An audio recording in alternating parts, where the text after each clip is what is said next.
Hello. Can you hear me? All righty. Hi there. How are you? I'm Christina Greer. Happy afternoon. Okay, so let me just go down the line really quickly. I'm here with Harry Siegel, senior editor of The City, columnist at the New York Daily News, and they should have said my co-host at FAQ NYC podcast. Dana Kaplan, director of Justice Reform, National Institute for Criminal Justice Reform. Charles Fain Lehman, fellow at the Manhattan Institute, and Professor Susan Kang, John Jay College of Criminal Justice. So I'm hoping that this will be a conversation as much as we can. We've got a lot of things to get through, but I want to start, and Harry, I guess I'll start with you and we'll go down the line. But how have local and national media portrayed, oh, hi there, Marlon, how you doing? And this is Marlon Peterson, Executive Director, College and Community Fellowship. Thank you so much for joining us. So we're going to try and make this as conversational as possible, but how have local and national media portrayed crime and crime trends in New York City over the past few decades, and how have these portrayals aligned with the actual data and experiences of New Yorkers with respect to crime and safety? Because what we talk about a lot of the podcast is the actual crime versus the perception of crime.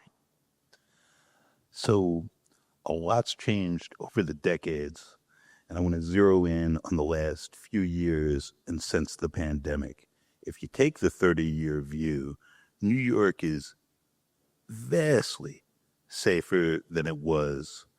Crime is even more violent and serious crime, concentrated in a handful of neighborhoods and areas.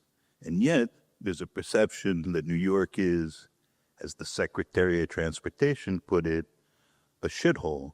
I was just on a podcast with very smart conservative friends who were asking me totally sincerely if I was thinking about moving, if I felt safe having children here, those sorts of things. And I was like, I feel pretty safe.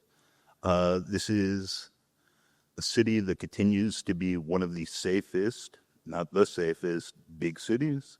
The gap between that and other cities has closed over these decades.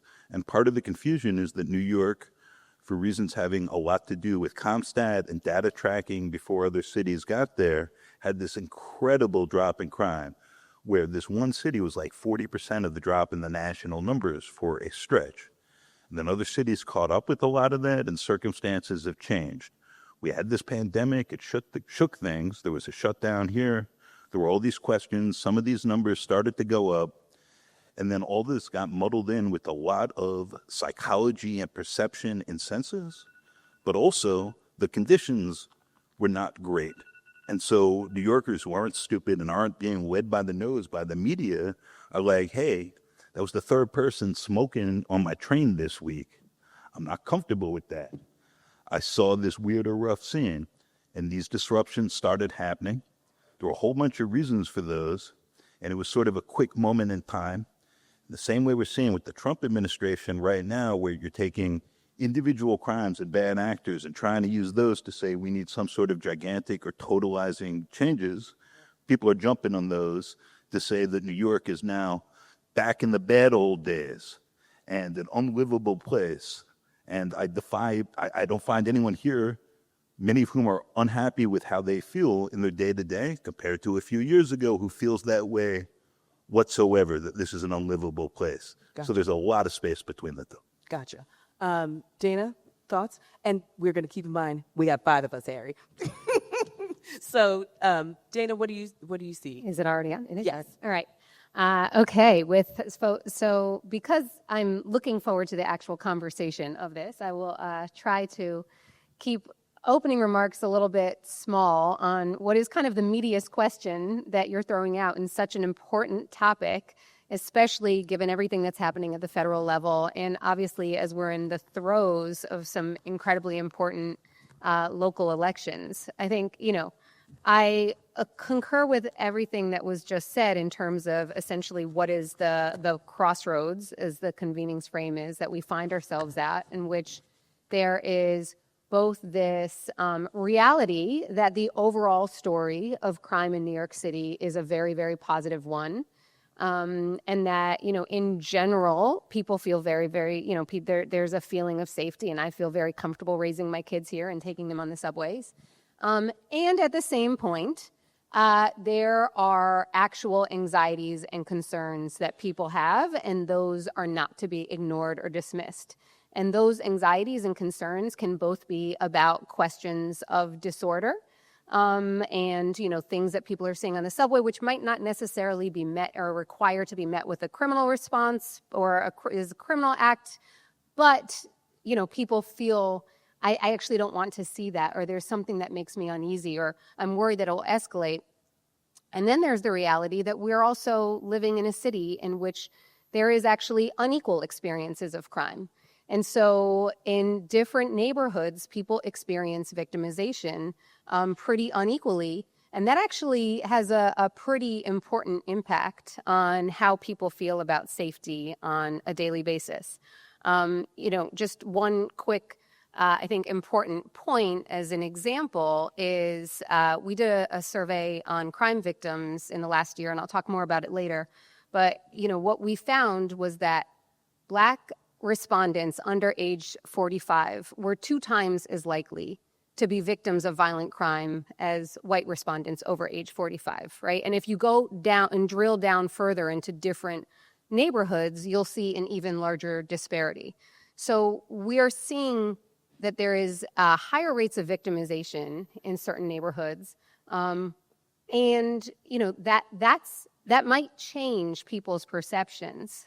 Now, the unfortunate reality, though, is that too often how our criminal justice policies are determined are not only necessarily unresponsive to what are the needs emanating from those neighborhoods, but can actually sometimes skew against really, really understanding the perceptions of the totality of those who experience victimization in New York City. And so oftentimes we have anecdote-driven policy being made.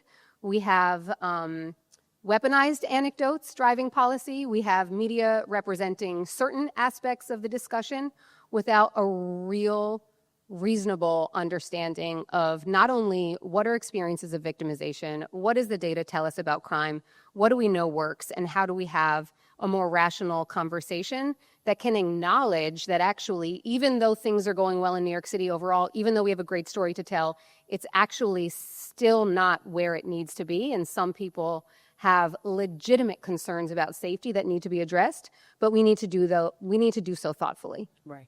Thanks. Charles, what about you? You're at the Manhattan Institute, so there's a quantitative and qualitative question that could be answered here. Sure. And to touch the media question very briefly, New York is obviously an object of media fixation. It's the capital of the world. It's the largest city in the United States. People, there's every talking head on Fox News wants to say New York is a shithole. And this is objectively not true. It's one of the safest big cities in the United States. It's much safer than it was 40 years ago.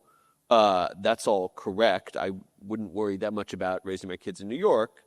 That said, I think, those 40 years ago or other cities are not the relevant baseline for people's consideration of their sense of safety. New York is, along many dimensions, objectively less safe than it was 6 years ago. Its homicide problem has gotten better. But, for example, its aggravated assault levels remain dramatically elevated. Its rape levels remain dramatically elevated over the 2019 baseline. And then we talked a little bit about disorder crime, but disorder crime is sort of a broad spectrum, which can go from people feeling uneasy in the subway to even serious potential violence. The relative risk on a rider-adjusted basis of violent victimization in the subway is substantially elevated relative to where it was 6 years ago. I think what I would say is the New Yorkers who are feeling uneasy are responding to real signals in their environment about how safe they are. And more importantly, they're responding to the fact that 6-7 years ago, the downwards trend seemed inevitable. It seemed like crime was going to keep dropping forever. Indeed, a great deal of criminal justice reform in New York City and state was predicated on the idea that crime would keep dropping. And that stopped being true. And so their projections about the future are much more uncertain.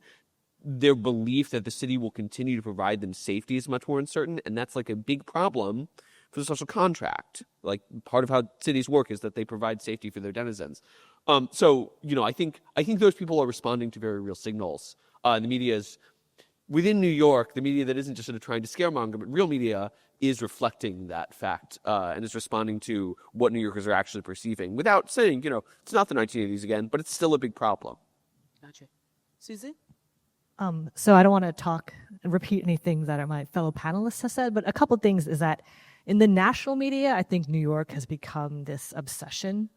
And so when I travel outside of New York, or actually just speak to people from the suburbs of New York, whether it's Long Island or, Westchester, New Jersey, they're always concerned about my safety, the safety of my children. They can't believe that I would stay in this place. So I think that from a media perspective, the national media doesn't do a lot to challenge this idea that New York has become this lawless place.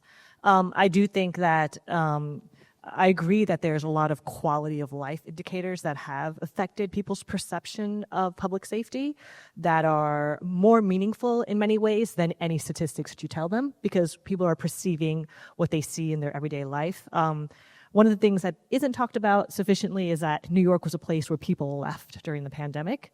And what makes New York safe is the constant flow of people around. That's what keeps the subway safe, is there's constantly people around. I once took a train home from the East Village, and there was nobody there on any of the cars except for the ones right next to the driver, right? It was like 9 p.m., and that was something you didn't see before. So this sort of emptying out that happened, and that's largely been reversed in many ways, but this outflow of population is something that really isn't discussed in media narratives, and how that did create different opportunities and new kinds of perceptions. I think that it's very sloppy, the overall media narrative about public safety in New York. Good afternoon, everyone. First of all, apologies for being late. I was sitting there. I just got up here a little bit late. So apologies for my panelists and Dr. Greer. I'll say this to start off. So I live in Greenpoint, Brooklyn, and I've lived here for the last 3 years. I'm from Crown Heights, Brooklyn, lived in Bed-Stuy, somebody who spent time inside, incarcerated. And if you live as somebody who lives in Greenpoint, Brooklyn, the perception of what, is it not on? Can you hear me? All right. If you live in Greenpoint, Brooklyn, the perception of what crime and violence and whatnot looks different from when I lived in Bed-Stuy just a few years ago, right? So where you live obviously plays a huge role in what you see. But I also think that we play around with numbers in ways that creates a story and proves the standpoint perspective that we have, right? So for instance, if we use 2019 statistics as a baseline to compare to where we are right now, what we're doing is obscuring what happened between 2020 and 2023. So then we can prove a point and say that we probably are not in the best situation we are now, because look at where we were in 2019, right? And you can manipulate that in any way you can, right? But I'm just saying, though, I think that, we live in a state where I say media is the fourth branch of government, except it has no checks and balances. And we all have access to it, and particularly now as it's much more democratized, which we all are thankful for, that media is much more democratized. Depending on what algorithm you follow, you will get a different story about what's happening in your city. Now, let me be clear about this one thing. If you are a victim of a crime, then you see crime as a very prominent thing in your perspective. So I'm not negating what the personal experience is. But if we have to take an honest look at numbers do tell a story. 1990, we had a 75% decrease in major crimes since 1990. I lived in Crown Heights, Brooklyn in 1990, right? My mother still lives in Crown Heights, Brooklyn. I know the difference. I can see the difference. Now, don't get me wrong, there's still things that are happening in the neighborhood without question. I don't think we've ever reached a place in society where we will have zero violence or zero things. But also, we have to be able to look at, just want to say this last thing before we move on. These numbers can also give us an opportunity to tell a different story. Why is it, other than law enforcement, that crime decrease? Right? So we have a room filled with nonprofits here, or I like to call them for-purpose organizations. I'm beginning to feel like nonprofits is a misnomer, right? But we have a bunch of for-purpose organizations here. You have people who have been impacted by these, who have been the people who have been the perpetrators of some of these statistics, negative statistics, and they're now on the other side of it. So I think there are stories that we can choose to tell. We can choose which story we want to tell with these numbers, depending on where we stand. But I think the responsible thing is, I like to look at it this way, and I think Arvind, who was on the previous panel, said it. These are also opportunities to look at what these people who have been the perpetrator of these crimes at some point in their lives, these are opportunities to look at how they transform their communities themselves. I think that we have to be very intentional about numbers, right? But I think we also get to manipulate however we choose to prove whatever point we want to. Right. So thank you all for your opening statements. I mean, I think the theme also that I'm hearing from each of you is that we can't ignore sort of the pandemic era and what that has done with not just actual crime, but perceptions of crime. We can't ignore certain pockets of communities who were affected disproportionately than others. And then obviously we do have this constant quantitative and qualitative. I teach stats, so we also know that we can say, you know, the Knicks have only won X percent of games, and we can also say, you know, the Knicks have only won X percent of games, right? So the intonation can change how the perception is. You know, I'm going to work in some Knicks conversation at some point, no matter what. So, Harry, I want to circle back with you because what we talk about oftentimes is in this mayor's race that hopefully everyone is paying attention to. June 24th is the primary if you are a registered Democrat and you plan on voting. But it has come up in peculiar ways, in some ways. You know, on the one hand, it seems as though candidates want to talk about, you know, the city is so dangerous. It's a lot more dangerous than 2019. We have to do something. But then on the other hand, it also isn't leading the conversation in a lot of ways. So where are we in this particular political moment with voters thinking about crime and public perception of it and how candidates and elected officials are actually addressing it? All messed up and discombobulated is what I would say. Eric Adams is on his 4th police commissioner. And he came in and he thought there was low-hanging fruit. And he was going to get the crime numbers down right quick and be like, you see, and that's what he ran on. And that is not what occurred. And so now he has this new commissioner, and at the first press conference together, she got asked, what are you doing different on the trains? And she said, well, we're putting officers actually on the trains and in the tunnels where people are waiting and not just standing on the platforms, because that was stupid. I'm paraphrasing. And Eric Adams stepped in and said, no, this is a continuation of the same effective strategy we've always had, and thank you, Kathy Hochul, for the money. So it turns out that the city largely self-regulates. Most people are pretty decent and sensible, but they also pay attention to the cues around them for what is and is not like acceptable behavior, where you can test the norms and all that. And suddenly, after years of nonsense of we're bringing in the National Guard, here's another deployment of police, and this is going to change the whole thing. And all these strange pandemic-era discontinuities and weird, very specific moments.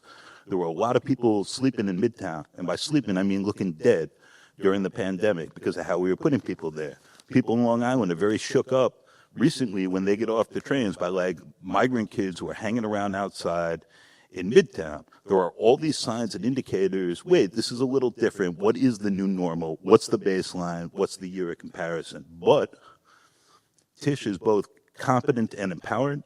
That combination of both things is very new for Eric Adams. His first commissioner seemed competent, but was not empowered. Then they got more corrupt and less competent.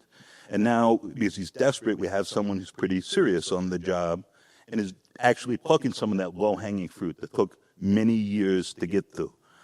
Bill Braden had a whole shtick that you want the least policing medicine possible. He didn't always mean that, but he was absolutely right to say it. And the idea is to reset some of these norms. Back to politics real quick. Outside of rooms like this, in real life, not on Twitter, just reading polls, right now Andrew Cuomo is the favorite to win the Democratic primary nomination. He's pretty clearly the favorite. We have to bet money on one person to be the next mayor. His whole thing is, which is totally out of step with where we're at, city in crisis. You're afraid to walk down the streets. You go down in the trains and your heart's beating triple time. It's grime. It's like a voiceover from a taxi driver era in New York. Like, come on. But the truth is, there are all these indicators, and New Yorkers don't care that much what the media says, who are making their own judgments. Look at the MTA survey. Look at any of the public polling. Feel less comfortable. They feel like things are disorderly. Pot, by the way, plays a role there. And just people not being used to people smoking openly on the streets. Someone on the last panel was like, you can't drink your Chardonnay, but, you can heat your joint, and it's not a thing. And so everyone is recalibrating.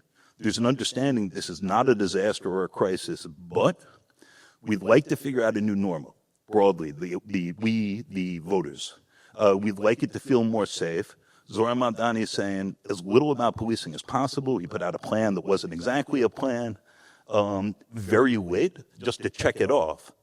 You can see what he said previously, and most people are a little uneasy and are like, hey, if the cops can make stuff a little safer, that's good enough. I don't love that, but while we're at this crossroads, while that's the topic of this thing, I just want to be clear, and Trump is president, and all this stuff that outside of rooms like this, most people, given the choice, seem to be veering toward, let's have a little more certainty and safety and veer in that direction, as opposed to let's have our communities do this for themselves, figure it out as they clearly have, looking at the 30-year trend or even the decade-long trend, even with this rise in felony assaults, rape's another thing, and some of those numbers, that maybe we don't need an extra strong dose of medicine. I don't think that's where the public is at right now. Dana? You know, I think there's been some really interesting polling on where the public is at right now and what that says about how we understand justice policy. And I want to actually give credit to Vera Action, who did some interesting polling of voters in New York, not specific, I don't think, to this mayoral election only, but just over the last couple of years. And Dana, really quickly, you're talking about voters, not just New Yorkers, right? Because I feel This is actually New York. Okay, I all think New York- I'm talking about New York State, actually. Okay. So they did some data in New York City and some New York State. But I just looked at some of their New York data, which I don't think is inconsistent with some other national polling that they've done. And, you know, one of the things that they, you know, gleaned is that, and voters might not necessarily call crime or public safety or disorder, you know, the top issue, but for some voters it is, and for, you know, a number of voters it might, you know, be a salient one. But people want to see action, right? So people want solutions. So if there's concerns about crime and concerns about, you know, disorder, what is important is that voters hear words like accountability, that voters hear words like serious about safety, and that those actually poll better than terms like tough on crime or law and order. What doesn't really work is just going back into, well, the data's telling us that crime isn't as much of an issue. And so I think that's where there's maybe been a little bit of a disconnect in terms of how the discourse has happened in different elections, where you might have some candidates running very affirmatively, and this might be in the local elections. We've seen this in New York State congressional elections over the last couple of years, like running affirmatively on crime is an issue. This is what I'm going to do, you know, to address it. And some of the more progressive or Democratic candidates might be shying away from leading on this issue. And actually, it is not necessarily that voters are saying that we prefer more tough on crime or law and order solutions, but what voters want is to hear a solution. And they want to hear a solution that is affirmative, that, again, the wording strong on safety polls very, very well. Accountability polls very, very well. That talking about, you know, both short-term and long-term solutions that address what are people's legitimate concerns about crime or safety is actually more effective than, again, some of the tropes that have been, you know, kind of disproven by a lot of research, but also more effective, again, than just falling back on actually crime is going in the right direction. You know, we have things to be encouraged about in New York, which might be true in many ways, but doesn't speak to voters' concerns. And so I think we just have to separate out, you know, just the understanding that voters might in fact be concerned about crime. That is, you know, that might be an issue that is legitimate for people.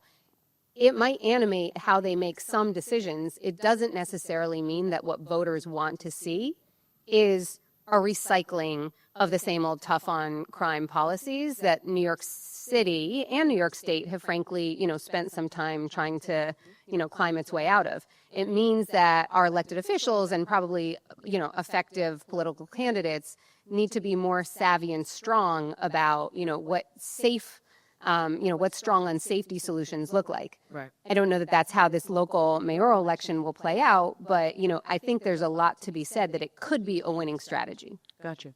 Charles, and from your vantage point, voters in New York City, but also to Dana's point, thinking about the national government as well as the kind of shadow conversation of tough on crime and how voters are viewing this. Yeah, I mean, well, and I think it's important that is mostly a local issue in the sense that public safety is a uniquely local function in the United States. We can talk about the federal government, but I think you are seeing similar patterns in New York electorally that you have seen in other jurisdictions. San Francisco just installed a moderate mayor. Los Angeles's mayoral election was a referendum on public safety. You're going to see some of this in New Jersey in the gubernatorial election. You see some of the fight over this in Virginia in the upcoming gubernatorial election. Statewide offices, it's going to be a huge issue here in the gubernatorial race that's coming up. It was a huge issue in 2020 as well, 2022. Yeah, I mean,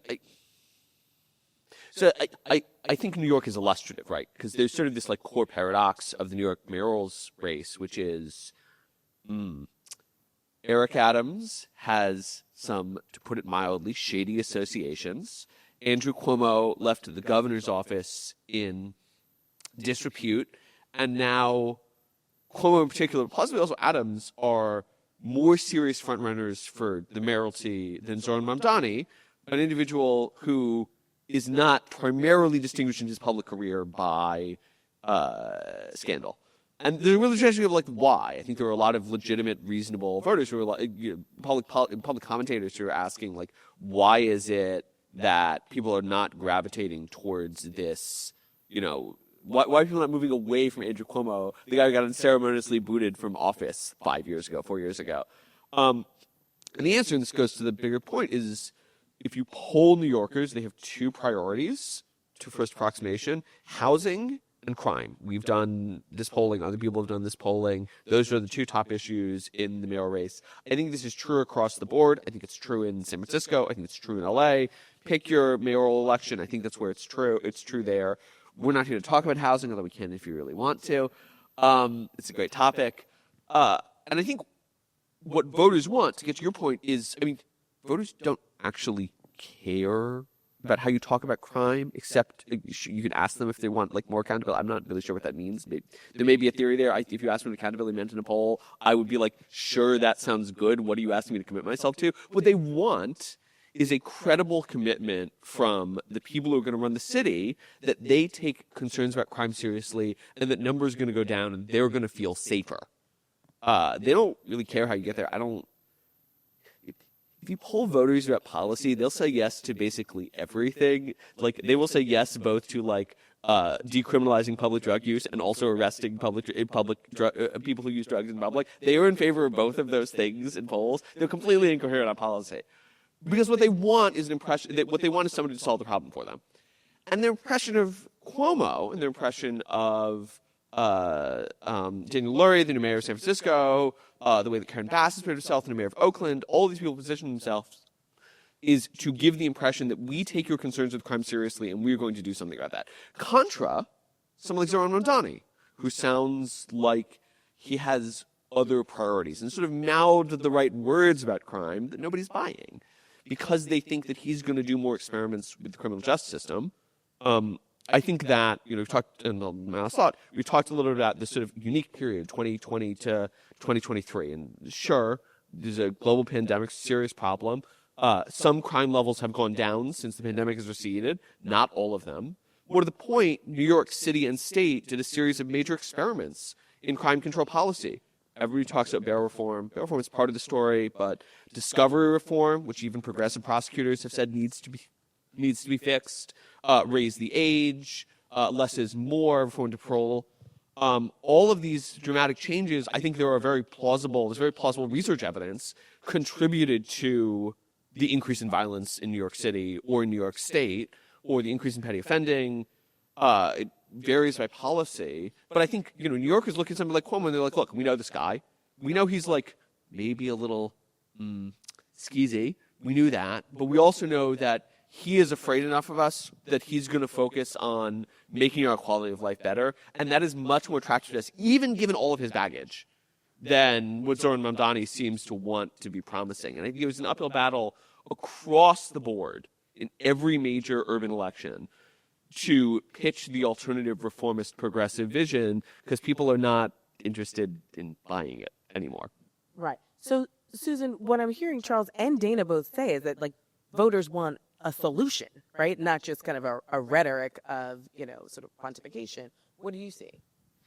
So I agree 100% with what you said. Like, when you poll voters, like, I looked at polls, and like when people ask different questions, like 70% of the people who get, polled will say yes to contradictory policies, right? So I was paying a lot of attention around 2020 and 2021 around the ways that questions around what used to be called defund, but is now, we'll just call it reformist criminal justice policies, how they were being worded in polls would affect how they were responded. So if you said, do you believe that police budgets should be reallocated towards housing, mental health care, social services, and alternatives to incarceration? Something like 68% of New Yorkers, and nationally it was even high as high 60s, would say yes. But then if you said, do you support defund? No, it would go down to like 30%. Do you support more punitive policies or return to things like 3 strikes you're out? People would also, about 60% would say yes as well, right? So a lot of people they like different ideas. I think that one of the things that I always pay attention to is, I think that the way that politicians and public officials who have the greatest platform and name recognitions, I think they have a lot of responsibility on how things are framed. Because New York City is also a city where in 2014, the front runner who won more than 40% was someone who aligned himself with the Black Lives Matter movement. We can't forget that. That's not that long ago. And that was really important. And so we're also a city where people say we can't vote for criminal justice policies that like radically violate human rights, that are clearly racist in their outcomes, whether or not they're racist in their, motivations. So, I think the same New Yorkers are going to want to vote for Bill de Blasio and maybe also vote for Eric Adams, because in both they see potentially a successful manager. And I also think there was an article published in 2021 by somebody who has a Substack called Matt Thomas, and he did a quantitative analysis of voters who voted for arguably the most progressive city council member, Tiffany Caban. So she has probably one of the most progressive policies when it comes to criminal justice reform. If you may remember, she ran a very left progressive district attorney race against Melinda Katz and lost by 55 votes. And then people who also voted for Eric Adams. So he did some granular level electoral district and found that a lot of people were voting for both.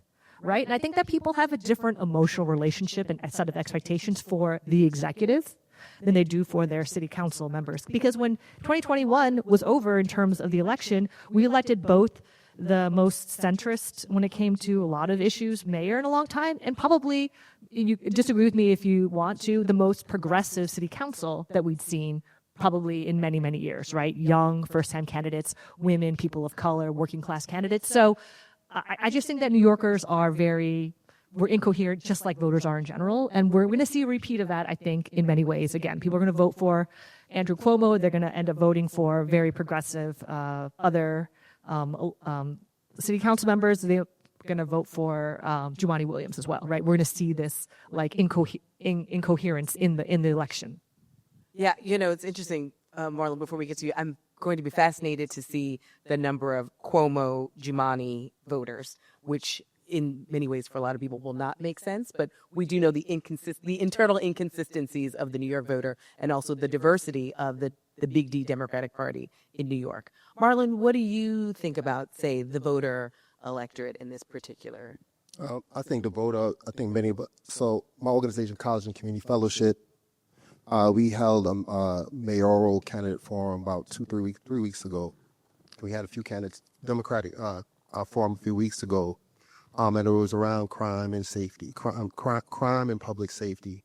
And, just to tell you some outtakes, I think it's interesting in any of these discussions that we have around crime and safety, public safety, let me say public safety, erase crime for a second.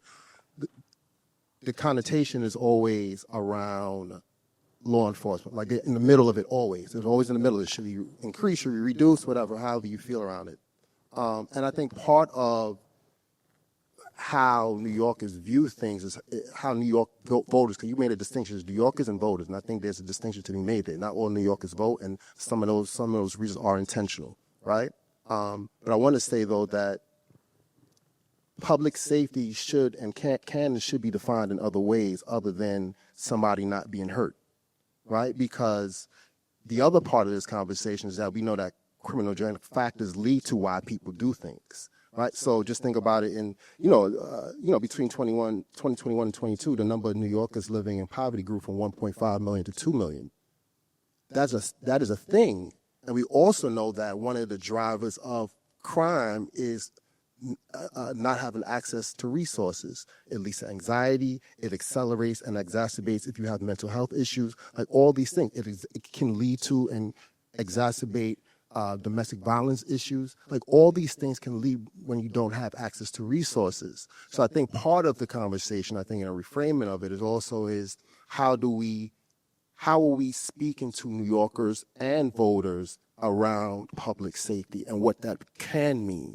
There's simply one definition to it that we look at, and I get it. It is the most visible. You see somebody on the subway get harmed, that is right there. I'm not denying the visibility and how that there's a visceral a connection to when you see something or when you watch on the news. Just yesterday, 14-year-old kid shot up a school and a 16-year-old girl was killed. That hits you in your gut. Absolutely. And you immediately think about your child or if you're a teacher or whatever it is. No question about that. But this is something I've always said around these things. Anytime we see these sort of things on the news or when we have election cycles come around, but more so when we see these episodes of extreme violence. And this is the hard thing. I always say, do we ask the question, despite how hard it may hit us, what led to this happening in the first place?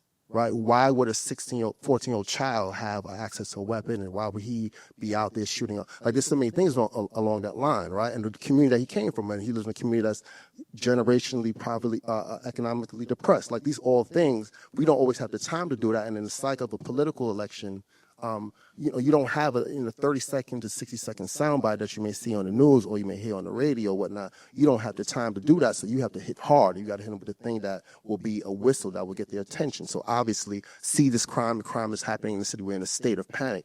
These things hit, and so when you see it enough, it creates, you own it. When you see it, that's the purpose of advertisements, for you to believe it.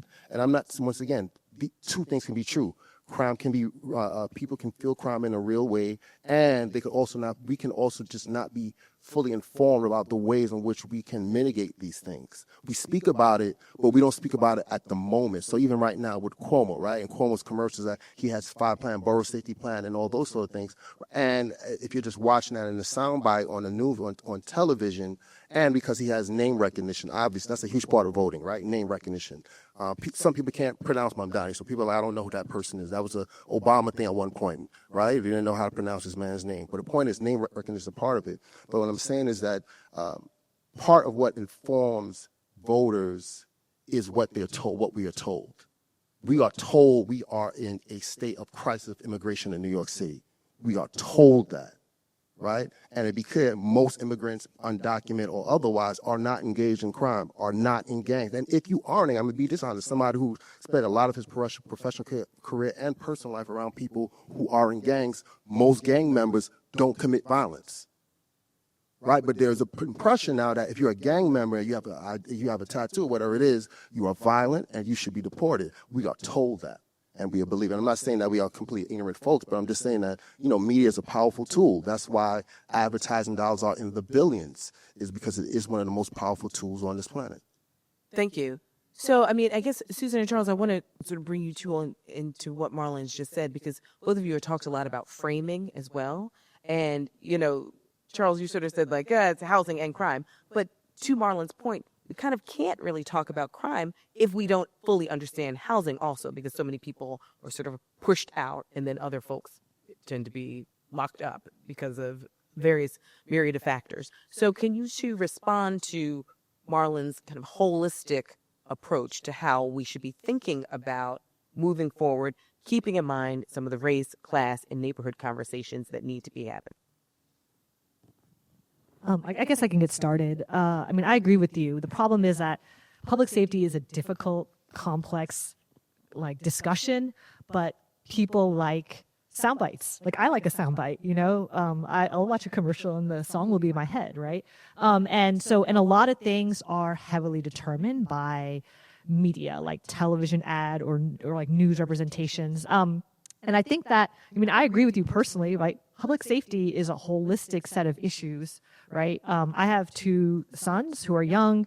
And like, you know, one of the things that criminologists, sociologists talk about is it's like, you know, young men 14 to 24 are the most at risk of engaging in crime. So that's why people do things like after school programs or, you know, whatever. They push college and other things as a way to promote, you know, a different set of incentives, right, for young men.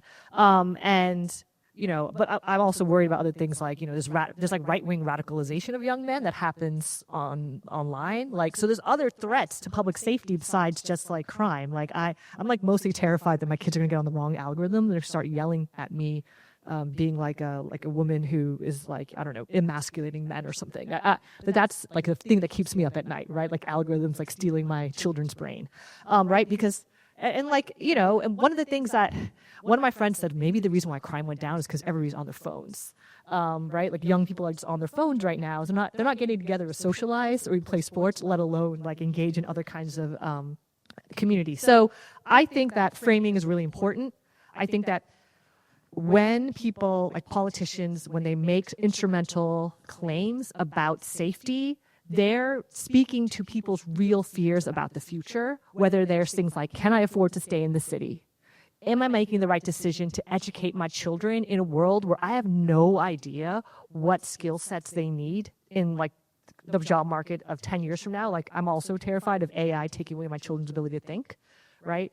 And also like what's happening in this country / world, right? Like if you pay attention to national politics, it's like whiplash, right? So it's something kind of comforting, right? To hear somebody like Cuomo say like, I have the answer, right? In a world of like no certainty, some of these like elected officials and politicians, they make such strong claims.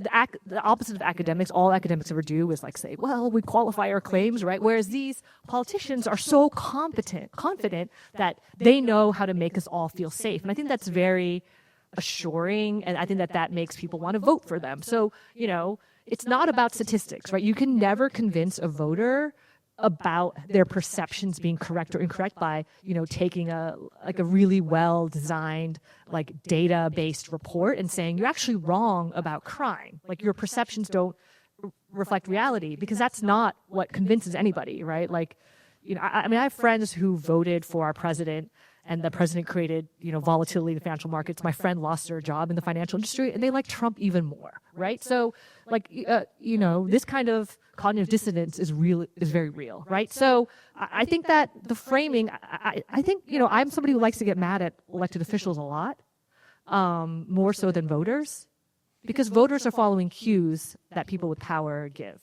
So I think that a lot of it has to do with the framing. It's politically expedient to engage in this kind of fear-mongering and to have a more sophisticated conversation, which I think Mamdani's doing, but doesn't necessarily like stick the way that like the sound bites do. I think it's very difficult, and it's not something that people who want to get elected are necessarily going to risk taking.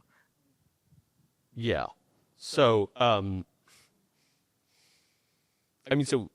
I think that we have relatively good information about determinants of different kinds of crime. Here are a couple of rules of thumb from the literature. One is that, as a general rule, pecuniary, wealth-generating, income-generating crime, i.e. property crime, is moderately correlated with the business cycle, the wax and wane of the economy. Violent crime is not at all associated with the business cycle. Homicide in particular, not at all associated with the business cycle. Cross-sectionally, the same thing is true. If you look at, for example, the well-being of different employment markets, there's association sort of with income-generating crime, not really at all with violent crime. It's also the case that pecuniary interventions, when you give people money, when you improve their access to welfare, it improves their, at the margins, tendency to commit income-generating crimes and not violent crimes. The story about the association between poverty and violence is not so unidimensional. It gets to the point about housing. Is there an association between housing access and violent offending? Not to the best of my knowledge in the underlying literature. There can be some more complicated connections, but it is by no means the determinative factor. And this gets to sort of the more thorny set of problems in literature on violence, which is that, like, a lot of what determines violence in American society is the coincidence of a series of harmful factors. Like the basic recipe for violence, and I promise this come back to the framing thing. The basic recipe for violence in American society is like young men with access to guns and relatively little formal or informal social control. If you put those things together, that's usually where violence happens. Why violence is highly concentrated, because you need that mix for things to go really wrong. The corollary of this in the policy literature is that you get way more success out of focusing on encouraging people to think through their actions, dealing with, like, the bad tendencies of young men across the board. You get way more success in reducing violence than if you try to intervene on, like, the pecuniary level. That's a long way of saying I don't buy the root causes argument. I don't think it's helpful. I don't think it's more nuanced or complex. I don't think it's a thing that voters are happy to hear. Voters listened to it for decades in the middle of the 20th century. It just didn't work. Which doesn't mean that there's not some association between poverty and violence, although it is much more complicated than, again, that sort of simple bivariate association might imply. It doesn't mean that there are no interventions that can help on the front end.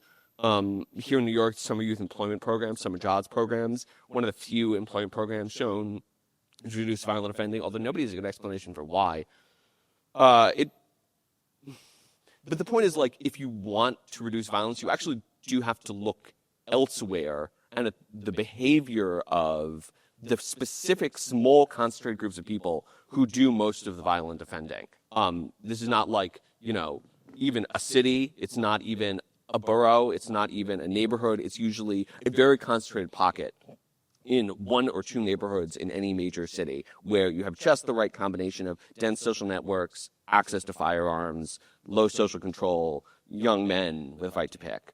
I just think from the policy perspective, when we get bogged down in these very big questions about, like, what are the structural determinants of violence, A, those are not in line with what we actually know after 40 years of research on what causes violence, and B, it is not amenable to either punitive or non-punitive solutions. I am not afraid of, policing as a solution, incarceration as a solution.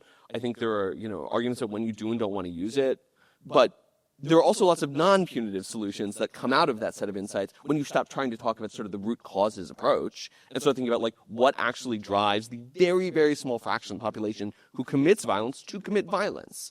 So hold on. I got to pull in Harry and Dana before we go into the Q&A. So building upon what Marlon sort of kicked us off on and Susan and Charles continued with, as we wrap, what are some of the expectations of how the government should respond? Because we've sort of gone to the line, but we need to sort of think about how should the government then be responding? Because we're also having this multiple conversation about crime and violence, which aren't necessarily the same thing. Anyone who listens to our podcast knows that I think that Marion Barry is the greatest mayor ever because he started, sort of the jobs program for teens to get them off the streets, to make sure that we could decrease crime. So, like, what do you think New Yorkers right now want from their government to sort of help mitigate some of this? To some of what was said earlier, I think there's some incoherence policy-wise about what they want.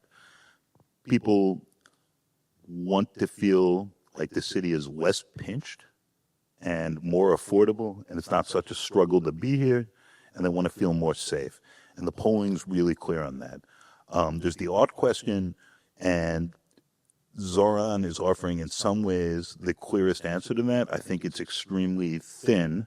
His public safety thing that he put out starts with, in a city that we can envision where everyone has safe and affordable housing, stable life, and solid institutions around them. I'm like, that would be wonderful. I strongly co-endorse.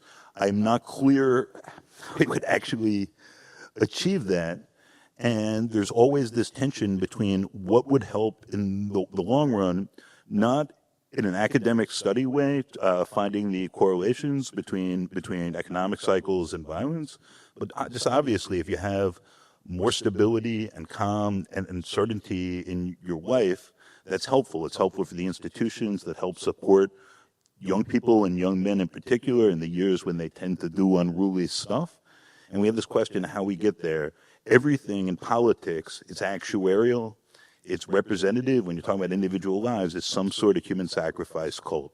And one of them is that you're going to, hey, we're going to fix the root causes and we're just going to sacrifice all the crime victims of the next 20 years to do it, right? And that's not very successful. And the other is, hey, we're going to dragnet these communities and places where there are often many people asking for the right sort of police support, and we'll just sacrifice all those young men for the greater social welfare, or, a large fraction of them. And all that, if you stop and think about it, is pretty obviously obscene. So you're left with complicated and difficult choices. I have an optimistic note.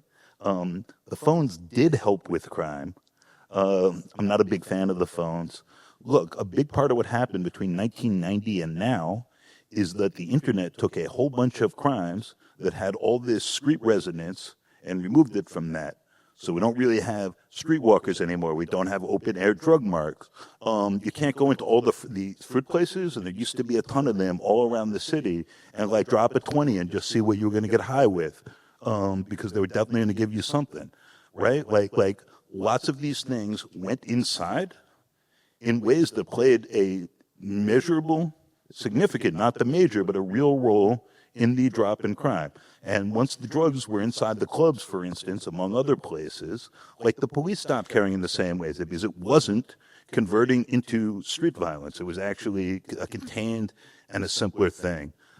Looking ahead for what the politicians are saying and what we ought to do, right? Even some of the lefties. Brad Lander came in and he said, the progressives were slow to get it about crime. And what he means is, I can read a poll.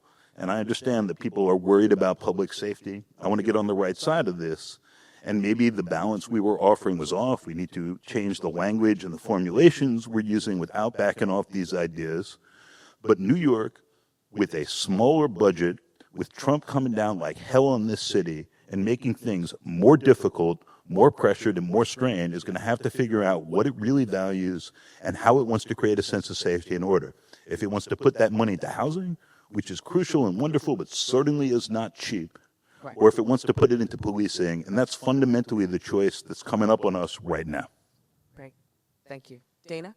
I wish for this room of, criminal justice policy nerds and people spend a whole day this, we had a chance to go deeper into all of the different mayoral candidates who, frankly, there's a lot of pretty thoughtful different criminal justice policy positions. It's a full range. I really agree with the point earlier, actually not the one about there's not a correlation between poverty and crime, but about voters want solutions. Now, I think we should be, not too reductive in saying people care about crime and that's why Cuomo is polling so high, right? Because for one, there's lots of different things, name recognition too. I disagree, by the way, also that we can make some, causal inference that raise the age, discovery reform, and bail reform all, led to the uptick that we saw in crime in New York City. I think it would be a mistake to not understand that in the context of COVID and everything that was happening comparably in states around the country that, didn't have the same legislative changes that we did.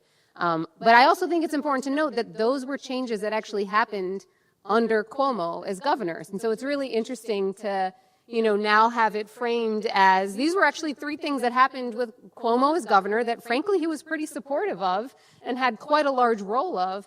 And now it's, but, actually we care about crime, not that, and Cuomo's the solution. What that tells us is that, in fact, right, like there's an incoherence in terms of the policy. There's a lot of people that, for whatever reason, feel as though Cuomo's a good manager, he's going to get things done. That correlates back to we want people in office who are going to have solutions and solve our problems. Right now, disorder, crime, I want a solution to that, right? And I actually think that we have to think very, very much holistically. And, what I think voters want is the holistic, and we have to care about housing, and we have to care about, education and all those other things. And simultaneously, voters want things that will work 6 months from now, right? And so it's about having the platform that can both hold the long-term solutions and also say, no one is waiting around for the great solution, for waiting around for this. We have to have things that work right now. And I think we do know a lot of the things that work. I know we have to wrap so we can get to questions. I think there's, we've heard a lot earlier today and tomorrow about evidence on what works. And so those are the things that, our elected officials and hopefully our political leaders will effectuate and put in place. It is the role of the academics and the journalists, to maybe pressure test the solutions against the sound bites, right? Because the politicians are going to say, this is a sound bite on what works, and that's what voters want to hear. Journalists, academics, criminal justice experts, the voters might not believe the criminal justice experts, but other people in the room and in the conversation have to be holding the standard of not empty sound bites of what works, but what does the evidence show us and what is the data actually telling us? Great. Thank you. So now we have time for Q&A, and as folks, I can't see a thing, so hopefully we can figure this out. But also, I would implore, beg, demand that we stick with cues, please. I know that you all have lots of things on your minds and hearts, but we want to get to our 5 panelists, so if you could make your questions as concise as possible, I would greatly appreciate it. Whoever wants to be shy.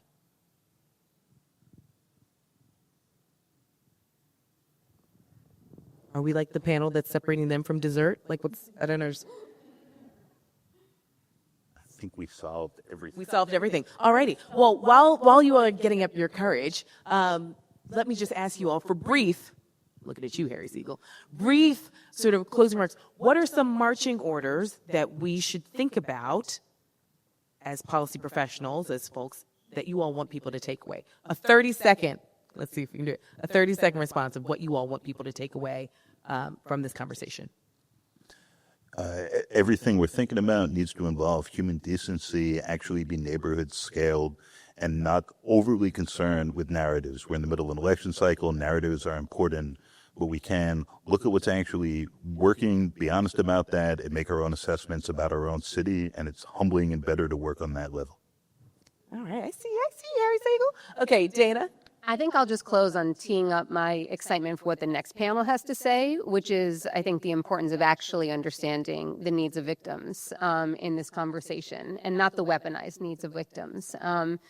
Just with all the caveats on what polls tell us and all of that we talked about earlier, I think one thing that we do know is that there is tremendous support amongst victims, and particularly survivors of violent crime, for a lot of justice reform, things like alternatives to incarceration, diversion.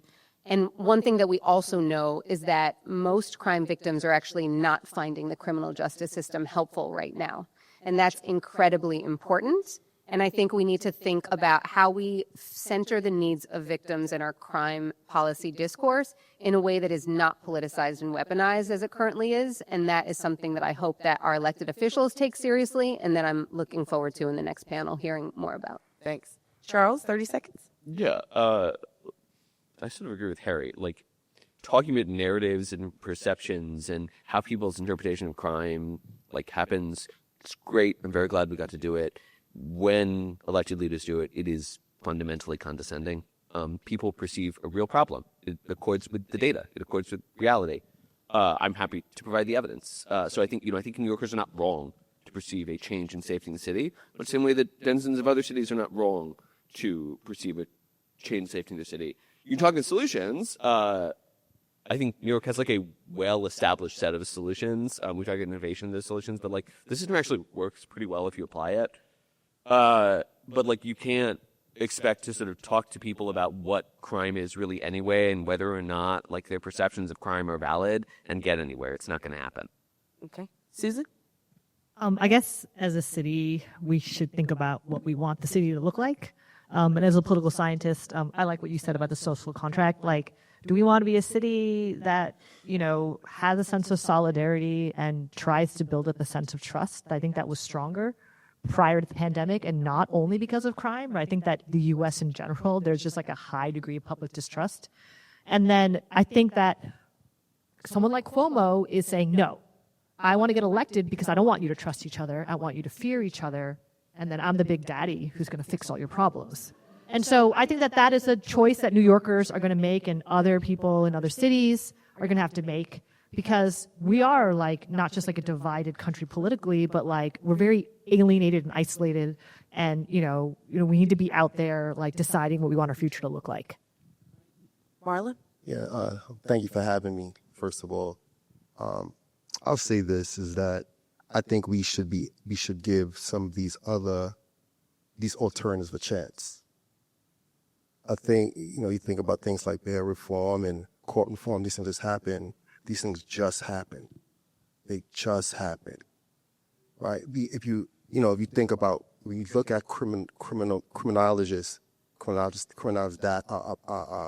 papers over the years, one thing they will always end up saying at the conclusion is there is no definitive reason for why crime goes up or down, right? They'll give you all these things, but there's no one definitive. I think that is a place for us to understand that. I just want to say, give the alternatives a chance.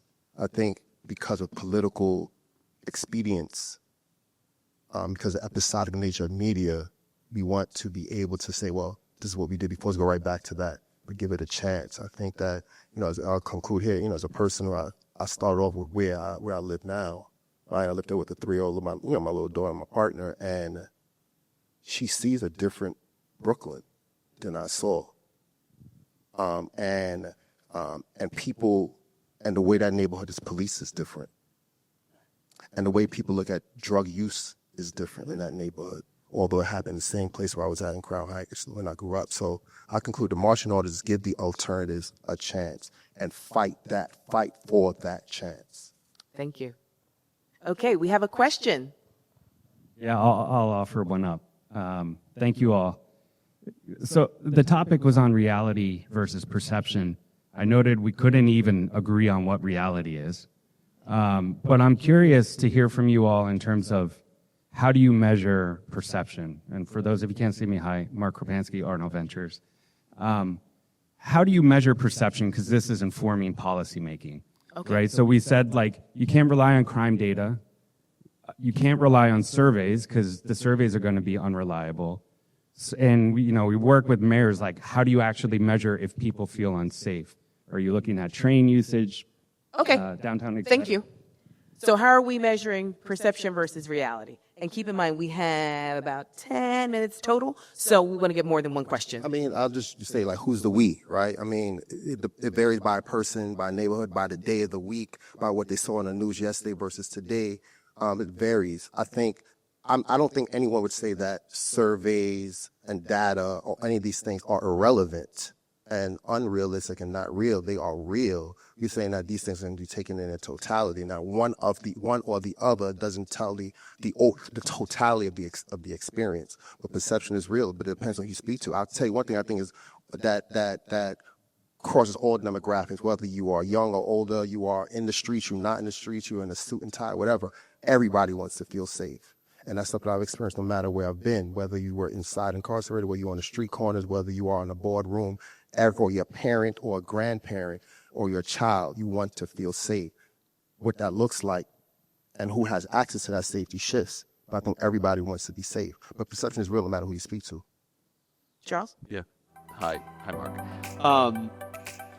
Yeah, I mean, look, I think all models are bad. Some models are useful. All data are noisy. Some data contains signals.